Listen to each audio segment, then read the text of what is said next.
Oh, it's Baahubali. Baahubali. Baahubali. Baahubali. Baahubali. Baahubali. Our RRR review went just off the charts, and so clearly it was obvious that we needed to start digging in more to Telugu cinema, because there's some exciting stuff coming out of it, especially the films of SS Rajamouli. So before breaking Indian and global box office records with RRR, he did so in 2015 with Baahubali: The Beginning, which is also screening on Netflix in a Hindi dub. And also, if you really want to be detracting several degrees away, there is a Spanish dub and an English dub available, but no Telugu. Come on, Netflix. Like, we want to hear the OG. But anyway, both of the Baahubali and its sequel are screening on Netflix. So we decided we would dig in and talk a little about those.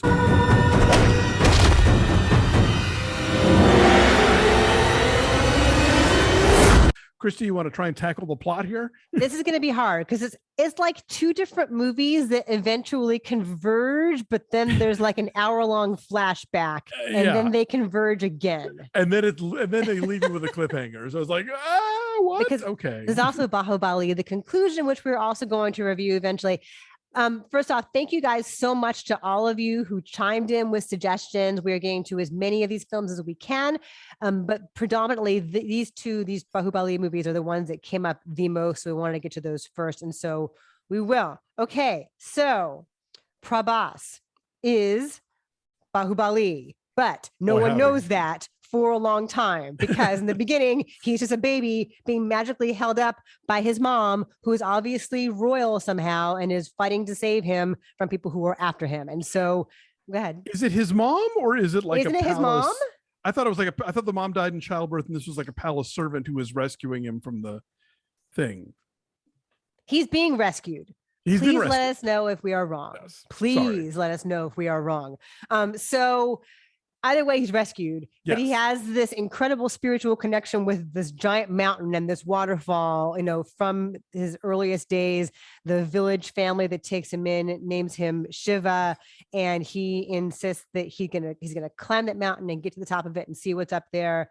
And he does, and he runs into Avantika, this incredible badass warrior who I love when they meet and they dance in the waterfall, and like butterflies and flowers are magically all over the place. And of course there's a dance sequence.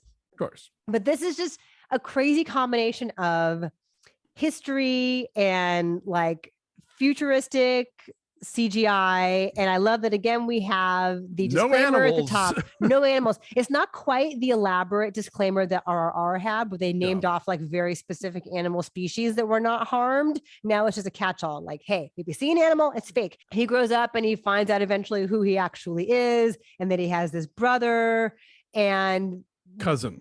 He's his cousin. Well, then, okay, in the flashback, it's his brother. Because then the same two actors play their ancestors in the flashback. Okay, but I need your help. This is my understanding of the plot. Okay. The bad cousin is the actual biological son of the woman on the throne.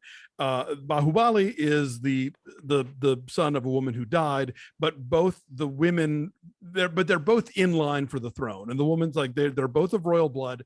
Either one of them could take over for me. So everything becomes a competition about like who's the smartest, who's the fastest, who's the best, archer, all of that stuff. And they're constantly in competition. And Baahubali has the love of the people and is very charismatic, but also very empathetic. And the other one, like his father, is a schemer and a climber. It's all about strategy. Exactly. And so that's the conflict there between the two of them.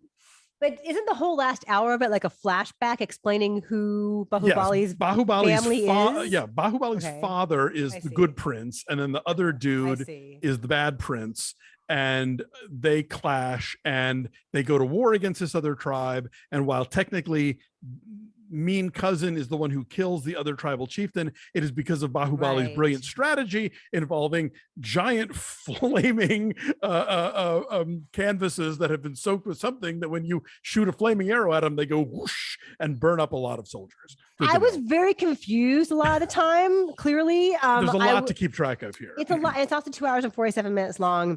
It's much more of like a traditional, like historical war epic than RRR is. And I guess in its day, it was the highest grossing Indian film ever, which has been surpassed now by its sequel. Yeah, I think this is going to be one of those things where, because you and I are such newbies to Telugu cinema in general, there's probably a lot that we're missing that are staples or tropes of Telugu cinema that we're just now kind of figuring out. Like, I think RRR has kind of a baked in sense of international accessibility, because it's clearly like you've got the bad, British colonizers, and then you've got the Indian revolutionaries who were fighting against them, the heroes of the film, who are these historical legends. Whereas here you have these more sort of like internecine, prince versus prince, stuff going on. And so it's a little trickier to keep track of, wait, who's related to, and the bad guy. And then now there's a flashback, and,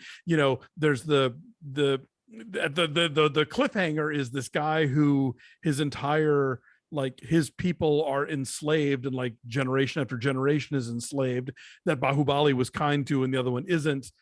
We find out murdered Bahubali, like, stabbed him in the back, literally. But we don't know why, because that's where we cut off until the second, the Bahubali 2. So Katapa is his name, and he's like the loyal, he's a slave, but he's incredible with a sword, as we see early on in the film. And so he is kept around to sort of be like a consigliere figure, almost like he's very trusted, although he's a slave. And so then to find out, like, why did he stab Bahubali's dad in the back? We don't know why. We find out. Yeah, it's confusing because the younger actors also play their older counterparts, and this hour-long giant flashback. The whole big battle scene is just gnarly. It is so inspired, like the use of arrows, as you say, the tarp, and just the way people are like beheaded. It's funny. I was watching it, and Nick was in the background, kind of digging in every once in a while, and he thought it looked a lot like Zack Snyder in terms of the use of like speed ramping. Right? Like the slow, and then fast. But the difference is you can actually see what's happening here because it's crisp and it's sharp and it's colorful and it's in broad daylight, versus like the grime and grit of Zack Snyder's aesthetic. But it is sort of similar in like reveling in the carnage almost as a ballet. Yes. No, absolutely. And I will grant that some of the CG is maybe a touch more seemingly artificial than in RRR. Like there's a scene where the two of them are sledding down that mountain, and all of the snow just looks like they're in a cartoon. It's like the Pee-wee's Christmas special all of a sudden. But it's like, but that's fleeting, and you just kind of like, you just sort of go with it as the general aesthetic of the film goes. I almost don't even want to give this one a number, because I kind of feel like I'm not going to know how this whole thing works until I see the sequel. So when we get to Bahubali 2, I think maybe we do a number. But I mean, my interest is piqued. I want to see how this all comes out, and it's definitely making me realize that A, these movies are awesome, and B, I have a learning curve in understanding them and really getting them on a level that I should be.